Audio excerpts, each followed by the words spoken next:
Shalom, selamat pagi bagi kita semua. Kami dari kelompok 4 ingin mempresentasikan hasil diskusi kami yang berjudul Ragam Bahasa.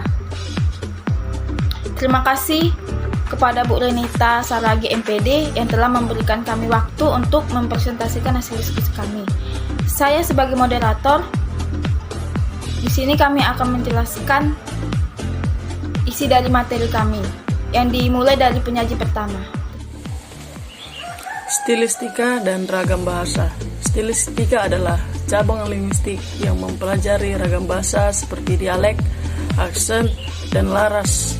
Ilmu ini juga mencoba menerangkan alasan pemilihan ragam bahasa yang digunakan oleh individu atau kelompok sosial tertentu, produksi dan penerimaan makna, analisis wacana, serta kritis sastra. Ciri yang dimiliki karya sastra ialah penggunaan bahasa yang indah. Bahasa yang digunakan suatu karya sastra sebagai sistem model kedua memiliki ciri tertentu yang berbeda dengan bahasa komunikasi sehari-hari. Untuk dapat memahami suatu karya sastra diperlukan ilmu yang mendekati karya sastra melalui gaya bahasa.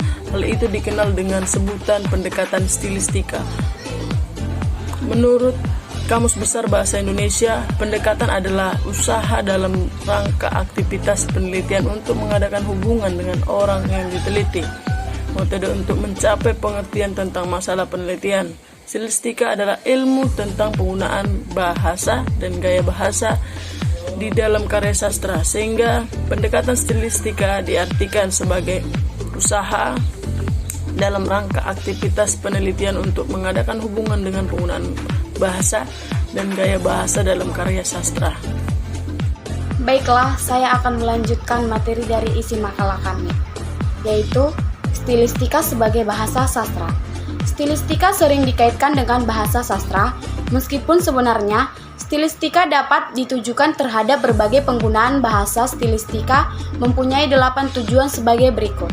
Yang pertama, stilistika menerangkan hubungan antara bahasa dengan fungsi artistik dan maknanya. Yang kedua, stilistika menentukan dan memperlihatkan penggunaan bahasa sastrawan, khusus penyimpangan dan penggunaan linguistik untuk memperoleh efek khusus. Yang ketiga, stilistika menjawab pertanyaan mengapa sastrawan mengekspresikan dirinya justru memilih cara khusus. Yang keempat, stilistika menjawab pertanyaan sebagaimanakah efek estetis yang dapat dicapai melalui bahasa. Yang kelima, stilistika menjawab pertanyaan apakah pemilihan bentuk-bentuk bahasa tertentu dapat menimbulkan efek estetis. Yang keenam, stilistika menjawab pertanyaan apakah fungsi penggunaan bentuk tertentu mendukung tujuan estetis. Yang ketujuh, stilistika mengganti kritik sastra yang bersifat subjektif dan impresif dengan analisis. Yang kedelapan, stilistika mengkaji berbagai bentuk gaya bahasa yang digunakan oleh sastrawan dalam bentuk karyanya. Terima kasih. Baik, saya akan melanjutkan materi dari makalah kami tentang ragam bahasa. Bahasa merupakan alat komunikasi dengan sesama. Dengan memahami lebih dalam mengenai bahasa, kita secara langsung juga berarti memahami orang lain. Banyak sekali sub pembahasan mengenai bahasa. Salah satu yang akan dibahas di artikel ini adalah mengenai ragam bahasa stilistika. Stilistika memiliki 3 manfaat sebagai berikut. 1. Stilistika membantu pembaca membuktikan ciri-ciri keindahan bahasa yang universal dari segi bahasa dan karya sastra. Yang kedua, stilistika menerangkan secara baik keindahan sastra dan menunjukkan keselarasan penggunaan ciri-ciri keindahan bahasa dalam sastra. Yang ketiga, stilistika dapat membimbing pembaca menikmati karya sastra dengan baik dan membedakan bahasa yang digunakan dalam satu karya sastra dengan karya sastra lainnya. Terima kasih. 1. Ragam lisan. Ragam lisan adalah bahasa yang dihasilkan oleh ucap dengan fonem sebagai unsur dasar. 2. Ragam tulis. Ragam tulis adalah bahasa yang dihasilkan dengan memanfaatkan tulisan dengan huruf sebagai unsur dasarnya. Perbedaan antara ragam lisan dan tulisan berdasarkan tata bahasa dan kosakata. 1. Tata bahasa. A. Ragam bahasa lisan. Misalnya Nia sedang baca surat kabar. 2. murah, tapi kau tak boleh menolak lamaran itu.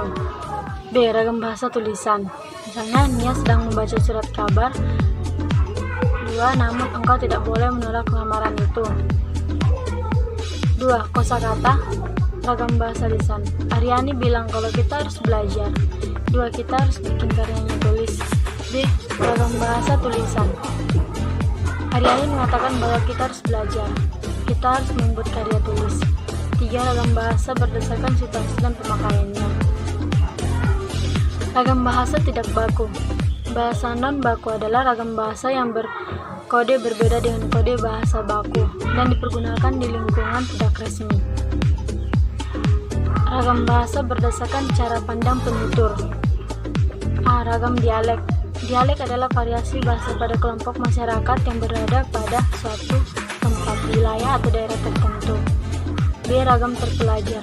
Bahasa Indonesia yang digunakan oleh kelompok penutur berpendidikan berbeda-beda yang tidak berpendidikan, terutama dalam pelafalan kita yang berasal dari bahasa asing. C. Ragam resmi. Ragam resmi adalah bahasa yang digunakan dalam situasi resmi seperti pertemuan-pertemuan, peraturan-peraturan, dan undang-undangan. D. Ragam tidak resmi. Ragam tidak resmi adalah bahasa yang digunakan dalam situasi tak resmi seperti dalam pergaulan dan percakapan pribadi seperti dalam pergaulan dan percakapan pribadi. 5. Ragam bahasa berdasarkan pesan komunikasi atau topik pembicaraan. A. Saya akan melanjutkan pemaparan dari teman saya, ragam bahasa atau variasi bahasa berdasarkan gaya bahasa atau style. Menurut Martin Jones, gaya bahasa adalah ragam bahasa yang disebabkan adanya perbedaan situasi berbahasa atau perbedaan dalam hubungan antara pembicara, penulis, dan pendengar atau pembaca.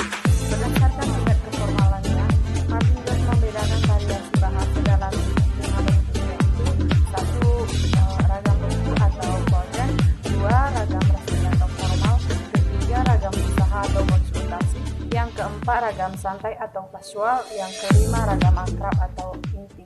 Terima kasih.